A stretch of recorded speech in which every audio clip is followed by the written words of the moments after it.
खुदावंद यीशु मसीह में इस वीडियो को देख रहे तमाम मेरे मसीह भाई बहनों को सलाम और जय मसीह की। आप सबका बहुत बहुत स्वागत है इस नए वीडियो में। और मैं धन्यवाद करना चाहूँगा आप सभी भाई बहनों का जो लगातार हमें सपोर्ट कर रहे हैं और वीडियोस को शेयर कर रहे हैं और जो चैनल के साथ लगातार जुड़े हुए हैं। सो आज की इस वीडियो में हम दो प्रभु यीशु के चेलों के बारे में देखने वाले हैं। एक याकूब जिसे मरवा दिया गया जो कि यूहन्ना का भाई था, और दूसरा है प्रभु यीशु का चेला पतरस जिसे शमौन के नाम से भी जाना जाता है, जो कि बचा लिया गया था। सो इन दोनों में से हम मसीह भाई बहनों के लिए बहुत कुछ है सीखने के लिए। सो प्लीज इस वीडियो को बहुत ही ध्यान से देखिए ताकि इन अंतिम समय में हम तैयार रहें और प्रभु यीशु के साथ बने रहें। सो वचन से हम पढ़ेंगे the book of acts chapter number 12, प्रेरितों के काम और उसके 12 अध्याय को। सो शुरू करेंगे वचन 1 से। यहां पर लिखा है कि उस समय हेरोदेश राजा ने कलीसिया के कई व्यक्तियों को सताने के लिए उन पर हाथ उठाए। राजा हेरोदेश ने कलीसिया के कई व्यक्तियों को, कलीसिया के कई विश्वासियों को सताने के लिए, उन्हें परसिक्यूट करने के लिए उनके ऊपर हाथ उठाए। सो सबसे पहले हम देख रहे हैं यहाँ पर परसिक्यूशन को, स्ताव को। सो स्ताव आज की क्रिश्चियनिटी में कोई नई चीज नहीं है। हम हर तरफ देख रहे हैं बहुत सा परसिक्यूशन लोगों के ऊपर हो रहा है। लगातार हम अपडेट्स देखते रहते हैं। जो जम्मू कश्मीर में हुआ, उत्तराखंड में लगातार ऐसी घटनाएं हमें देखने को मिलती हैं, और एमपी में, यूपी में बहुत चीज़ें हमें देखने को मिल रही हैं जो कि क्रिश्चियनिटी के खिलाफ हैं, क्रिश्चियनिटी के विरोध में हैं। बहुत सारा स्ताव कलीसिया के ऊपर बढ़ते जा रहा है दिन प्रतिदिन। और मैं ये कहना चाह रहा हूँ कि ये स्ताव जो है ये क्रिश्चियनिटी में कोई नया टॉपिक नहीं है कि अभी शुरू हुआ है। हम देख सकते हैं कि जब प्रभु यीशु के चेलों ने मिनिस्ट्री को शुरू किया था, सो उस वक्त भी उस टाइम के जो राजा थे, जो महाराजा थे, उन्होंने भी कलीसिया को और प्रभु यीशु के पीछे चलने वालों को सताया था। सो राजा हेरोदेश ने भी कलीसिया को सताने के लिए उनके ऊपर हाथ उठाए हैं। सो वचन 2 में लिखा है कि उसने यूहन्ना के भाई याकूब को तलवार से मरवा दिया। यूहन्ना के भाई याकूब को। सो ये वही यूहन्ना है जिसे प्रभु यीशु प्यार करते थे। ये वही यूहन्ना है जिसने 3 खत नए नियम में लिखे हैं, और चौथी जो अंजील या गॉस्पल हम देखते हैं, ये वही यूहन्ना है जिसने द बुक ऑफ रेवलेशन, प्रकाशित वाक्य की किताब भी लिखी है। सो इसी यूहन्ना का ये भाई था याकूब। इसे पकड़ा राजा हेरोदेस ने और इसे तलवार से, वचन में लिखा है कि मरवा डाला। सो ये कोई पहला मसीहत में शहीद नहीं था। इससे पहले हम देखते हैं कि सबसे पहला शहीद हुआ था स्टीफन, जो कि यंग एज में प्रभु यीशु का चेला था और प्रचार कर रहा था, और यहूदियों ने उसे पथराव करके मार दिया था, उसके ऊपर भारी स्ताव डालकर।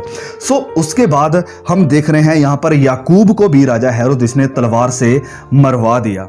सो एक चीज जो हम देखते हैं कि वो प्रोटेक्शन जो प्रभु यीशु ने या परमेश्वर ने, हम देखते हैं पुराने नियम में दी थी लोगों को, जैसे कि सदरक मेशक अबेदनगो जो कि बलती आग में डाल दिए गए थे, परमेश्वर ने उन्हें वहां से बचा लिया। फिर दानियल जो कि शेरों की मान में डाल दिया गया था, उसे भी परमेश्वर ने वहां से बचा लिया। लेकिन अब वही प्रोटेक्शन यहाँ प्रभु यीशु के चेलों के ऊपर देखने को नहीं मिल रही है।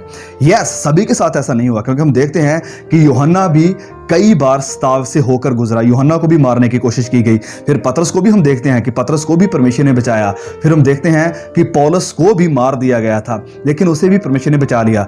लेकिन एक चीज जो मैं यहां पर कहने की कोशिश कर रहा हूं वो ये है कि प्रोटेक्शन का नया नियम हमारे साथ वायदा नहीं करता है, 100% गारंटी नहीं देता है परमेश्वर का वचन, खासकर प्रभु यीशु, कि आप बचाए जाएंगे। वचन कहता है कि आपको स्ताव से होकर गुजरना पड़ेगा। So there was no protection for James को, जो कि प्रभु यीशु का चेला था, यूहन्ना का भाई था, उसके लिए अब ये प्रोटेक्शन नहीं है। क्यों नहीं है? देखिए, प्रभु यीशु ने ऑलरेडी इस बात की गवाही दे दी थी। जब हम पढ़ते हैं वचन से हम पढ़ेंगे मत्ती अध्याय 24 और उसके वचन 9 को।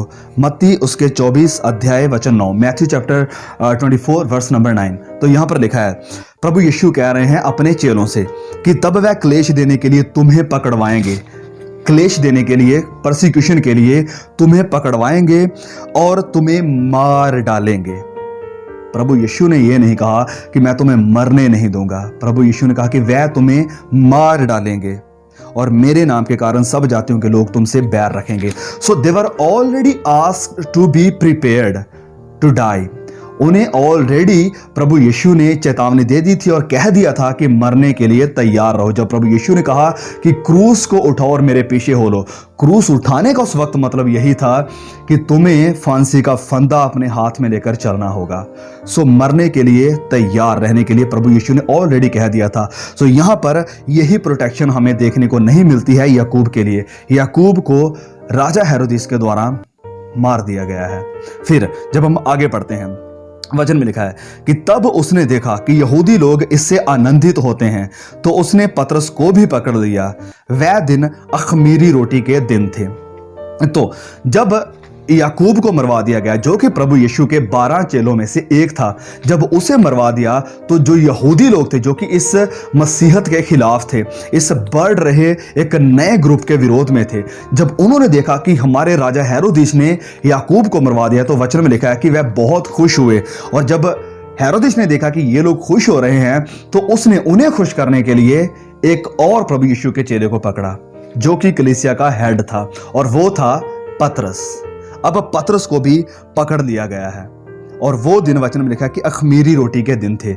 और फिर आगे लिखा वचन 4 में कि उसने उसे पकड़ के बंदी गृह में डाला और 4-4 सिपाहियों के 4 पहरों में रखा, इस विचार से कि फंसा के बाद उसे लोगों के सामने लाए। बंदी गृह में पतरस बंद था, परंतु कलीसिया उसके लिए लौ लगाकर परमेश्वर से प्रार्थना कर रही थी।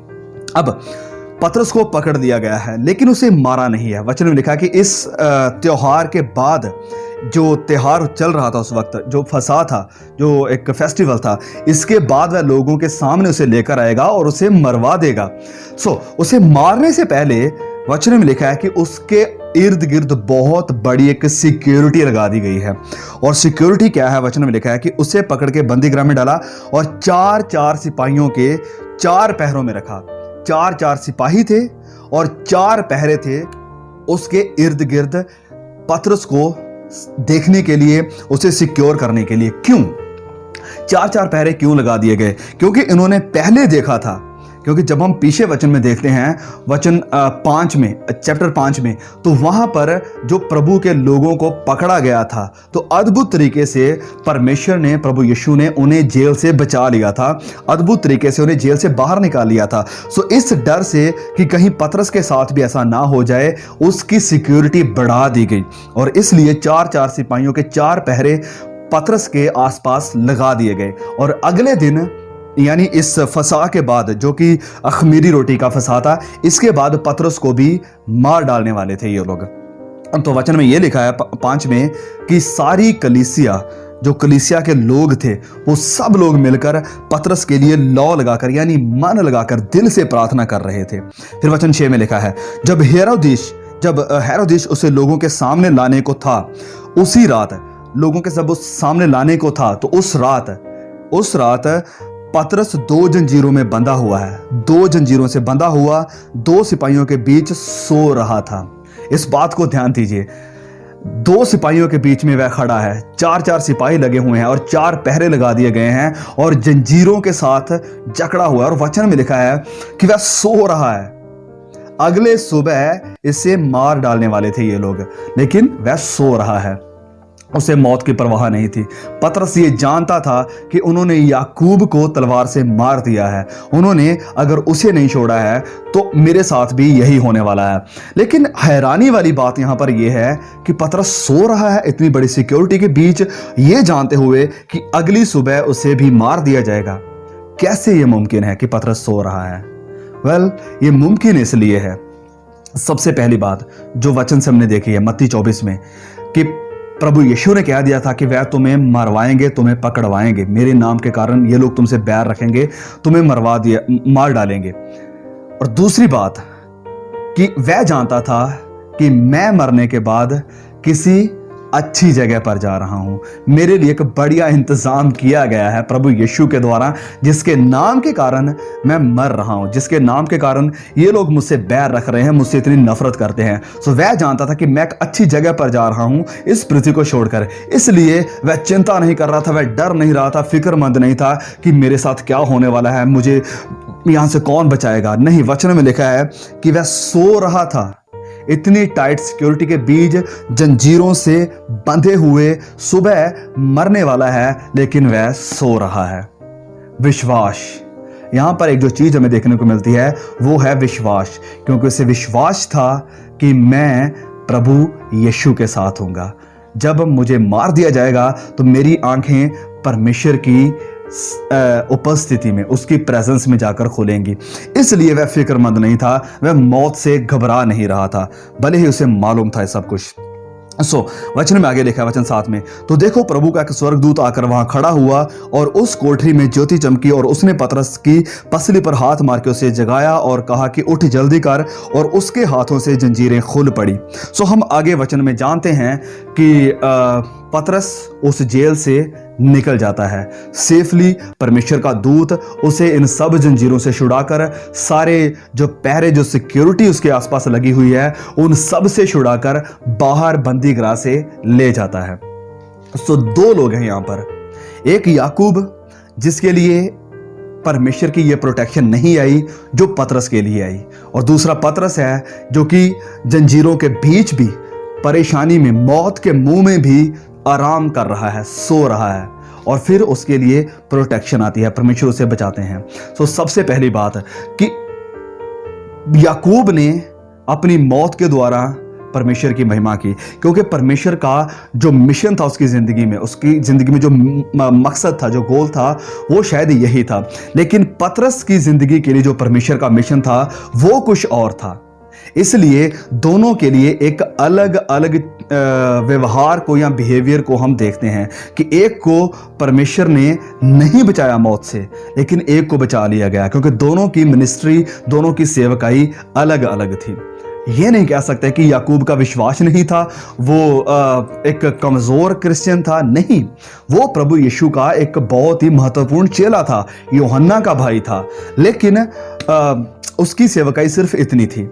लेकिन दूसरी तरफ पतरस है जिसे प्रभु यीशु ने कहा था कि तू कलीसिया का एक कॉर्नर स्टोन है जिसके ऊपर मैं अपनी कलीसिया खड़ी करूंगा। ये कलीसिया का हेड होने के नाते परमेश्वर इससे और सेवकाई को लेना चाहते थे, इसलिए उसे इस बंदी गृह से बचा लिया गया। और फिर तीसरी बात जो हम यहां पर देखते हैं वो ये है कि जंजीरों में भी, सिक्योरिटी में भी, सारी इतनी चिंता परेशानी और सब कुछ होने के नाते भी वह सो रहा है, वह आराम कर रहा है।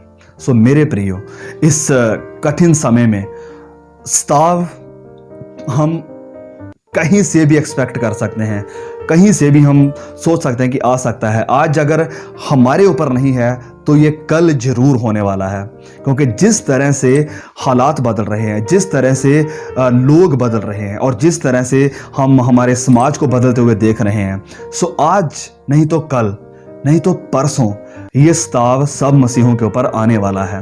ये बुरे दिन जिसका सामना आज बहुत से मसीही कर रहे हैं, जिस परसिक्यूशन का सामना आज बहुत सी कलीसिया के लोग कर रहे हैं, ये सब लोगों के ऊपर आने वाला है। इसलिए मैं यहां पर जो एक बात कहना चाहता हूं वो ये है कि हमें स्ट्रांग होने की ज़रूरत है, मजबूत होने की ज़रूरत है, कि हम इस सब को देखकर घबरा ना जाएं कि ये मेरे साथ क्या हो रहा है। ऐसा तो नहीं हो सकता, मैं तो प्रभु यीशु को मानने वाला हूं, मुझे इस तरह से स्ताव नहीं आ सकता है, मुझे ऐसे मारा नहीं जा सकता है, मुझे परमेश्वर बचा लेंगे। नहीं, हो सकता है वह ना बचाएं, हो सकता है वह बचाएं, मैं इसकी चीज की गारंटी नहीं दे सकता हूं, क्योंकि परमेश्वर मुझसे बेहतर जानते हैं कि किसकी कितनी सेवकाई है और किसको कहां पर इस्तेमाल करना है। लेकिन जो चीज है वो ये है कि हमें हर वक्त तैयार रहने की, बिल्डअप होने की और विश्वास में मजबूत होने की ज़रूरत है, ताकि हम अपने हालातों को देखकर, आसपास जो चीज़ें विनाश की तरफ बढ़ रही हैं, जो हमारे सामने जो बीमारियां आ रही हैं, जो स्ताव आ रहा है, इन सब को देखकर हमें घबराना नहीं है, हमें फिक्रमंद नहीं होना है, हमें डर नहीं जाना है। वरन जैसे हमने वचन में देखा है कि पतरस मौत के मुंह में भी आराम कर रहा है, वह सो रहा है, क्योंकि उसे विश्वास था कि मैं अगर मरूंगा तो मरूंगा मैं मसीह में, और आंखें खोलूंगा तो आंखें खोलूंगा उसकी उपस्थिति में। सो यही विश्वास हम सब के अंदर होना चाहिए।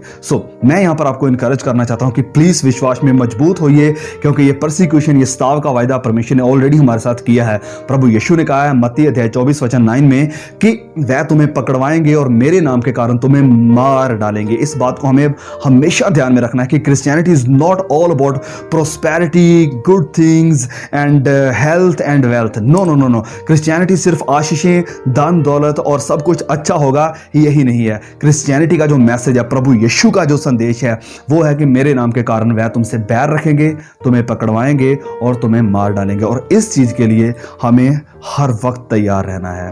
परमेश्वर इन वचनों के द्वारा मुझे और आपको बहुत बड़ी आशीष दे। फिर मिलते हैं एक और नए वीडियो के साथ। तब तक के लिए सभी को जय मसीह की।